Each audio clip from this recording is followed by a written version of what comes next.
Hurmatli qadrdonlar, lokatsiyasi qulay joydan uchastka qidirayotganlar uchun ajoyib variant ko'rib qo'yganmiz.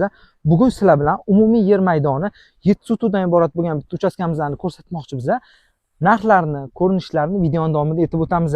Qulay deb aytaman, sababi bu yoq ichkaridan mahalladagi ko'chamiz bo'ladi. Bu yoqga shag'al tashalgan, ko'rayotgan stalbaylardan u yog'i asfalt qilingan.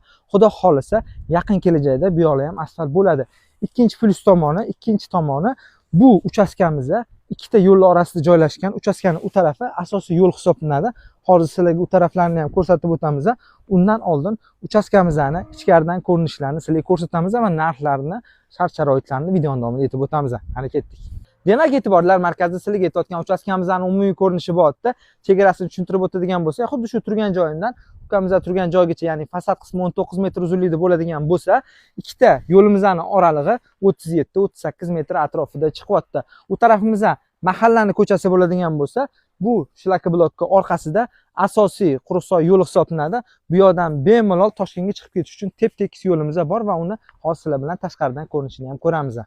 Demak, hozir uchastkamizning ikkinchi tomonidan ko'rinishini ko'rib turibsizlar. Bu yo'limiz asosiy yo'l hisoblanadi Quruqsoy mahallasini. Ushbu yo'ldan Toshkent shahriga to'ppa-to'g'ri chiqib ketsanglar bo'ladi. Hozirda umumiy yer maydoni 7 sotuvdan iborat bo'lgan tep-tekis, qolaversa ikkita yo'lni shunday orasida joylashgan uchastkamizning har bir sotuv uchun so'ralayotgan summa 5300 tashkil qilyapti. Past tarafda mulk egalarining aloqaga chiqish uchun nomerlarini qoldiramiz. Bemalol aloqaga chiqib, naqd pul bilan kelib narxlarni kelishtirib olsanglar bo'ladi. Lokatsiyasi doimgidek Telegram kanalimizda. Bizdan yanada ko'proqni kutib qoling. Uybor parking kanali maxsus sizlar uchun. Rahmat.